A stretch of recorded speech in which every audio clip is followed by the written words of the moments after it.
தமிழ் சினிமாவில் பிரபல காமெடி நடிகராக வலம் வந்து கொண்டிருப்பவர் தான் ரெடின் கிங்லி. கடந்த ஆண்டு இவங்க நடிகை சங்கீதாவை திருமணம் செய்து கொண்டாங்க. இவங்களுடைய திருமணம் பலருக்கும் ஆச்சரியத்தை ஏற்படுத்தியது. அது மட்டுமல்லாமல் சில விமர்சனங்களும் எழுந்தது. அதாவது சங்கீதா ரெடின் கிங்ஸ்லியை பணத்துக்காகத்தான் திருமணம் செய்து கொண்டாங்க அப்படின்னு சொல்லியும், சங்கீதாவுக்கு ஒரு பெண் குழந்தை இருக்கிறது அப்படின்னு சொல்லியும் பலரும் சமூக வலைதளங்களில் கூறி வந்தாங்க. சமீபத்தில் பேட்டி ஒன்றில் கலந்து கொண்ட சங்கீதா தன் மீது வந்த விமர்சனங்களுக்கு பதிலடி கொடுத்திருக்கிறாங்க.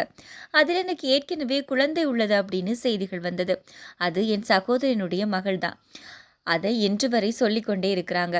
ஒரு கட்டத்துக்கு மேலே சரி நீங்கள் அப்படியே நினைச்சு கொள்ளுங்க அப்படின்னு விட்டுட்டேன். மேலும் நான் ரெடின் கிங்ஸ்லியை பணத்துக்காக திருமணம் செய்தேன் அப்படின்னு சொல்றாங்க. நான் ஒன்றும் இல்லாமல் வந்தவை இல்லை. இதற்கெல்லாம் விளக்கம் கொடுத்தும் இருக்க முடியாது.